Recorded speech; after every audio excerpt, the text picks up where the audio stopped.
Кај Дарко Панчев во домашна, пријатна, топла атмосфера. Дарко е една од најголемите македонски спортски звезди и воопшто една од најголемите во историјата што сме имале во нашето постоење. Дали ваквиот епитет буди чувство на тежина, на одговорност, на задолжување пред јавноста која во него гледа пример и идол, го прашуваме нашиот домакин. Даре, прашањето прво нека биде најавата.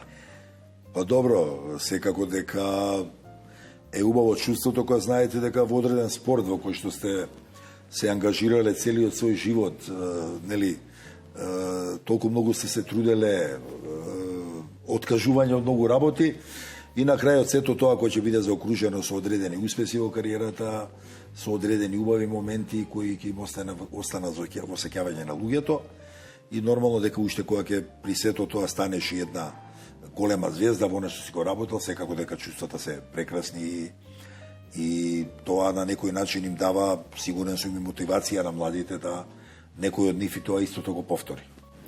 Разговараме и со Маја Гроздановска Панчева, за мене и за вас музичка звезда, но во исто време и сопруга на македонската фудбалска легенда.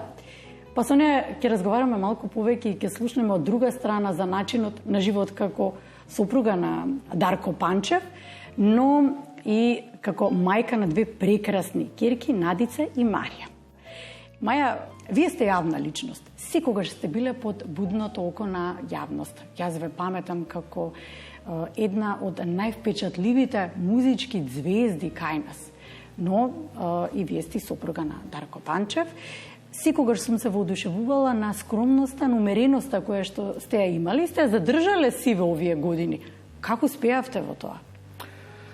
Вака звезда. Па во тоа време кога почнував со музиката, можеби не ми беше толку важно дека постојам во таа сфера на музиката, колку што почна да ми станува многу повеќе важно од кога станав сопруга на мојот Дуде, мојот Дарко, значи веќе полни 24 години, така да и тој збор никогаш не сум го чувствувала така. Сега јас сум звезда и нели треба да се чувствувам како звезда, туку секогаш сум била на една постојана линија, значи да ја наречам умерена линија, каде што разговарам со секого, се однесувам со секого онака најприродно како што самата чувствувам и ми доликува. Затоа сето тоа чувство можеби и ми помогна да обстојувам и во животот со една, па да речам, најголема звезда во нашава држава. Да се сакаме себе си и никогаш да не дозволуваме другите да негативни коментари да влијаат на нас и така и сме растени.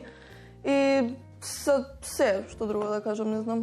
Да, значи секогаш од малечки сме воспитани дома да сме приземјени, без разлика на тоа кои се нашите, и тоа секогаш ни помогнало многу да створиме така едно позитивен круг околу нас со пријателите, со дечковците и се надам дека така ќе продолжи понатаму.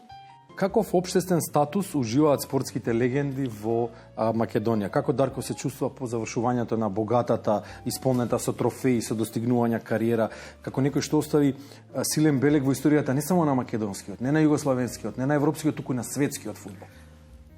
Па знаеш што, немам ја чувство на некој таков статус исклучиво само во Македонија, затоа што едноставно новинарите од регионот, па и од странство, не ми дале ни време да се почувствувам дека сум само македонска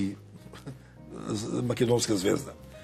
Значи, јас и како се осеќам дека сум многу пошироко во таа смисла, затоа што навистина многу често давам интервјуа за хрватски новини, телевизии, српски, босански, црногорски, еве сега баш и за едни италијански медиуми кога играа Интерзвезда, за двата најчитани спортски весници давав голем интервју, па ми се воле од Алжир, од не знам, од Франција, од многу земји, навистина. Така да, едноставно тоа чувство дека сум сепак и надвор од овие граници доволно познат, за да сватам дека сепак сум направил нешто и на европски план во тој поглед, ако збориме за фудбалот. Животот е искуство, животот е созревање.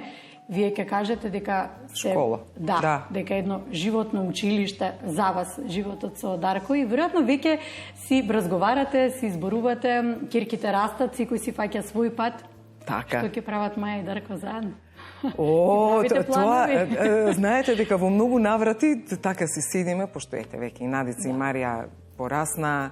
Што е нормално, живи, здрави. Да, многу е убаво кога она што го имате вие и го носите цел живот, им го пренесувате на своите деца и децата го прифаќаат. Оти денеска секакви деца има во општеството е такво, дружењето со секакви. Фала му на Господ што кажувам јас, моите деца се сепак ќерки на место кој што благодарение можеби на нас, они исто така за све разговараат со мене и со Дарко, седнуваме, тоа е најважно. Тоа е најважно. Ете ги. Нашата цел е да ги изведеме на прав пат, да им кажеме што е добро, што е лошо, да знаат да почитуваат, да ги ценат добрите работи. И многу често со Дарко баш го поставуваме тоа прашање што ќе правиме ние. Јас се шалам, викам ништо. 2 голчиња од едната страна и на другата. Тебе те бидува за фудбал, знаеш дека јас ништо полошо не сум од тебе, така да викам ќе си се дрибламе ние уште многу во животот. Така да верувам дека здравието само е најбитно, нели?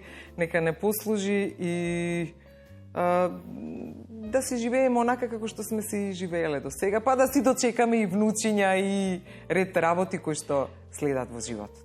Се разбира дека ние најголема гордост, мислам дека секогаш ќе имало такви негативни коментари, но секогаш сме пробувале да ги одбегнуваме, бидејќи нормално сме пресрекни какви родители имаме дома, се што постигнале, секогаш не овозможува да го живееме животот што си го сакаме и да си живееме сите заедно среќни. Така да среќни сме.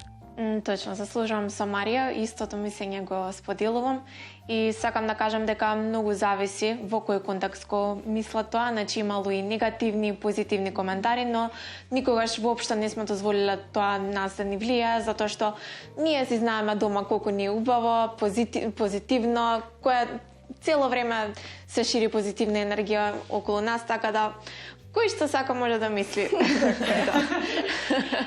Размислуваше ли Дарко Панчев на периодот по крајот на кариерата, додека играше активно фудбал, додека ги освојуваше југословенските трофеи, додека ги остваруваше домашните достигнувања, потоа европската титула, светската титула, размислуваше ли тогаш во деновите на најголемата слава Дарко Панчев за животот по пензионирањето и дали, ако размислуваше, дали тоа кореспондира со денешната реалност? Па секако дека при крајот на кариерата веќе почнав да размислуваме што понатака. Во еден дел од размислувањата било каде да продолжам да живеам, пошто имав и во Милано купено стан, во Белград исто може да идам кога сакам да живеам, но сепак некако тоа нашето македонското во себе ме влечеше да се вратам назад, затоа што сепак тука ми беа родителите, пријателите, најблиските што ги познавам и мислам дека тоа одлучи на крајот од мојата кариера да се вратам назад. Ми се оствари тоа што го замислував. Можеби не баш на ваков начин, сигурно дека можело и подобро, но јас сум задоволен од сето тоа што го правев, не можам да кажам дека не сум задоволен. Колку големите спортисти можат и колку треба да му помогнат на едно општество да стане подобро место, генерално, глобално за живење? Што може да се научи од нив? Во која сфера тие можат да продолжат да даваат од себе, бидејќи професионализмот бара голема жртва, посветеност, давање? Што потоа може да му дадат тие на едно општество? Па види, може да му дадат многу, но тоа зависи пред се и од системот на функционирање на државата каде што живеете. Да кажеме во многу западноевропски земји, па и во Америка тоа е најчесто, големите спортски звезди, они одма ги ангажираат да бидат во она што го работеле активни, да бидат идоли на младите, да разговараат со нив, да ги советуваат што треба да се прави, така да сепак ние живееме во едно општество каде што сме за жал доста далеко од целото тоа функционирање. Тој систем сигурно дека треба да го подобриме. Ние сакаме во секој спорт да ги пратиме западноевропските земји, да освојуваме медали и одличја како нив, а не сакаме да инвестираме како нив. Новите генерации, но и за нас, како генерација, нема веќе, може да кажеме, тоа е ликот на една генерација, не од 7 до 77 и надвор од овие граници. Зошто неговиот лик и дело е потребен за ово општество? Што тој може да направи се за ово општество? тој може да направи многу за ова општество. Пред се сите знаеме Грото колку постигнал и како постигнал.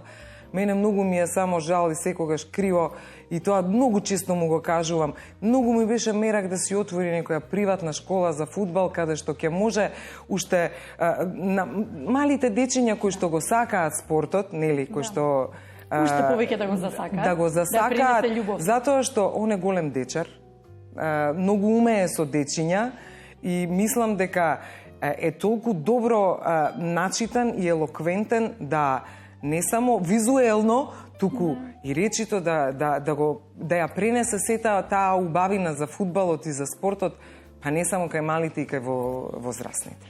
Комуницира ли Дарко Панчев со колегите од генерацијата или од генерациите со кои што играл или против кои што играл, домашните, странските фудбалски големи имиња, звезди? Не мора да се големи, нека се колеги фудбалери, нели тие се, вие сте сите пријатели на исто ниво. Како е во нивните земји? Како тие живеат таму? Како име на нашите тука? Во секој колектив, па дури и во една фирма, не мора да е фудбалска, кога работа 3-40 луѓе, не може сега сите да се дружат, нели, интензивно истовремено. Секогаш има групички кои, нели, некој се дружи поише со овој, некој помалце со овој, така да и кај нас. Во фудбалот е така, во спортот. Имаме комуникација, имам контакт и секако дека е тоа добро. Од оваа перспектива, сега може би е неблагодарно ова прашање, меѓутоа од оваа перспектива, дали Дарко жали за нешто и што е тоа за кое што жали во кариерата? Има ли нешто што не успел да достигне, да постигне на личен, на тимски, на репрезентативен план? Бев во една генерација во Вардар каде што ги постигнувавме тие фантастични резултати тие 6-7 години, каде што стадионот беше секогаш полн. Успеавме да играме еднашка во Куп УЕФА, еднашка да играме во Куп шампиони, да бидеме прваци, еднашка со младинската екипа на Вардар да го освоиме Купот на Југославија. Значи, од таа перспектива во Вардар ми беше на еден начин све исполнето. Нешто што пред тоа клубот не го постигнувал. Потоа со Звезда исто кога бев на клубски и на личен план, на вистина постигнував изворедни резултати. И ја лично индивидуално освојував награди, и клубот освојуваше награди, така да можеби на репрезентативен план ми е криво што, да кажеме, таа генерација која беше феноменална, тоа е општо мислење на многу стручњаци во Европа и во светот. Таа репрезентација на југословенската генерација, мислам таа генерација во тој период, штета што се погоди да биде во еден период кога почна да се распаѓа земјата.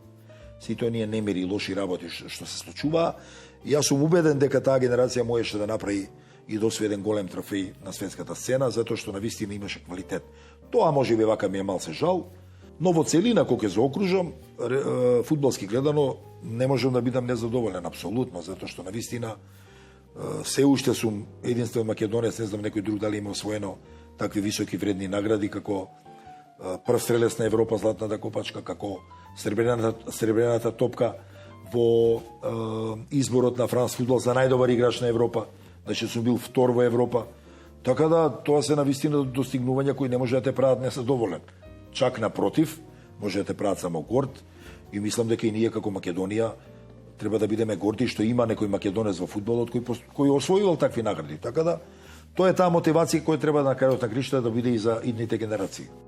Што Маја Гроздановска научи сиве овие години за себе со животот со Дарко? Многу работи научив и ќе кажам дека со Дарко буквално застанав на нозе. Застанав на нозе, сватив во какво општество живееме, сватив, мислам сега, за жал или за среќа, тоа си го носиме сите со себе и сите најдобро. И убавите страни, тоа е тоа. Така е, ама па знаете како велат, па и во животот ако е многу арно не е наарно. Така да и верувам дека не само во нашата фамилија, верувам дека кај секој човек и во секое семејство постојат некои падови во животот, постојат некои негативни, но затоа е тука човекот со кој што нели живееш и кој што има разбирање во секој поглед, во секоја бранша, за работа, за фамилија,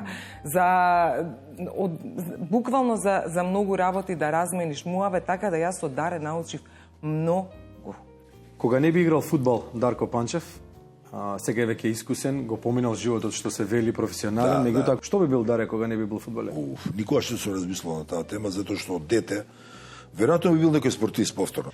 Одлично играв кошарка, нон-стоп игравме кошарка. Па дури ракомет почна да тренирам. Фудбалот најповеќе ме влечеше и тука се покажав кој најталентиран. Така да сакам да кажам, веројатно би бил во некој спорт, би се нашол во некој спорт. Од школото бев добар ученик до се додека не почнав со 16,5 година да бидам активен како професионалец, иако нема професионален договор, но патувања, отсуствување од школа, припреми, знаете, мене ми било многу смешно кога сум чул некогаш некој професионален спортист кој е нон-стоп подсетен, патува, уморен, кој ќе каже бе мене ми оди добро. Знаете, тоа некако не ми кореспондираше едно со друго. Тешко иде учењето, реалното учење со професионален спорт, затоа што се славно многу одсетен. Ја првата година во економско кој запишав, знам, од 9 школски месеци, ја 6 месеци бев одсетен. И како вие ќе стигнете? Мислам, тоа е нонсенс, нема никаква логика. Иако ме интересираше многу географија и историја, интересно, како предмети, овие природниве науки многу, како и многу деца веројатно, некако не ги сакав многу. Сепак добро ми е овака како што е, го следам спортот, сум активен, понекогаш се активирам некаде да работам и така да од тој поглед сум задоволен. Кога ќе го навратам животот наназад и кога ќе сватам дека ние сме толку години заедно, мене ми се чини дека сме и многу повеќе заедно. Даре е човек кој што секојдневно е различен, знае да те насмее, многу е интересен и со него навистина не може да ти биде ниту во еден момент досадно. Знае и некој виц да каже, знае и некоја шала да каже. Знаеме и некојаш да се искараме. Па добро што е здраво. Знаеме, ама таа караница трае неколку секунди. Потоа, тоа само гледаш некоја насмевка на лицето таму на страна и без оглед на тоа кој бил крив или кој не. Значи, нема нешто поубаво кога има хармонија и кога има слога со човекот со кој што го делиш живот. Имаме и двете многу голема среќа што имаме таква поддржливост од негова страна и многу ми е мило дека можеме да бидеме и двете отворени со двајцата за потполно истите работи, никогаш не се двоиме кога доаѓа до машки или до некои љубовни проблеми или во школата другари, секогаш сме збореле сите заедно, никогаш нема крием од тато, крием од мама, секогаш сите се знаеме во фамилија и затоа ми е многу мило дека исто ко со другари да збориме, така да секогаш за се си збориме заедно. Дека за дечковците. Има голема почет кон нив, искрено, и дури знаеме често пати да седнеме сите заедно на ручек, да се дружиме, ќе дојдат кај нас. Има него да се другари, така да тоа е најбитно. Да, тоа секогаш било ета на позитивен начин. Секогаш убаво да се слушне да е голем спортист и на негово искуство. Што е број 1 од искуствата во животот на Дарко Панчев? Број 1 секако дека е семејството, па фудбалот и на крај доваѓаат нормално на трето место пријателите, пиење кафе со нив, гледање. Едноставно моето функционирање е на еден таков начин.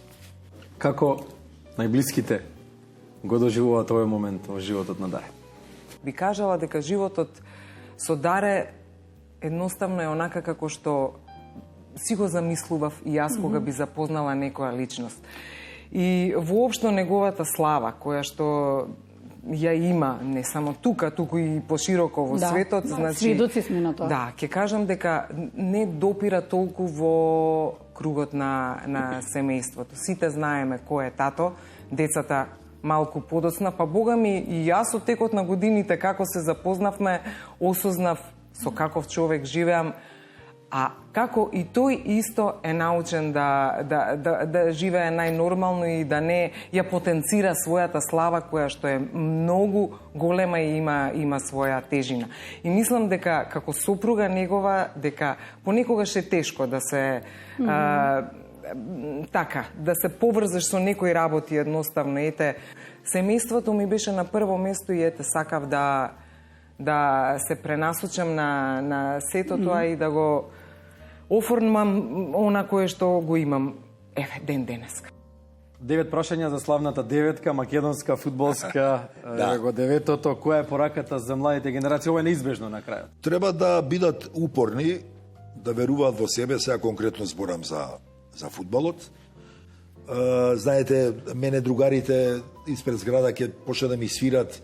Имавме една специфична свирка да се онака собираме на балкон. Ај во град, знаеш, а ја уморен сум се вратил, утре знам саба или имам тренинг, не можам, извинете. Сега сум можел да го практикувам тоа, да излегувам нон-стоп. Па кога дошло време, нели, да трчаш и по девојчиња во пубертетот и така натака, сето тоа јас сум можел да го правам, но сум сватил дека тешко оди тоа едно со друго, а сум го сакал до толку фудбалот да сепак сум се предодредил за тоа и онда сум сватил дека овие работи морам да ги скратам максимално, за да можам овдека да успеам и на крајот така и беше, така и бидна. Иначе, па ќе кажам, младите за тоа што имаат афинитет, треба да го работат максимално добро, да се трудат да успеат и да направат нешто во своите животи за да бидат задоволни на крајот.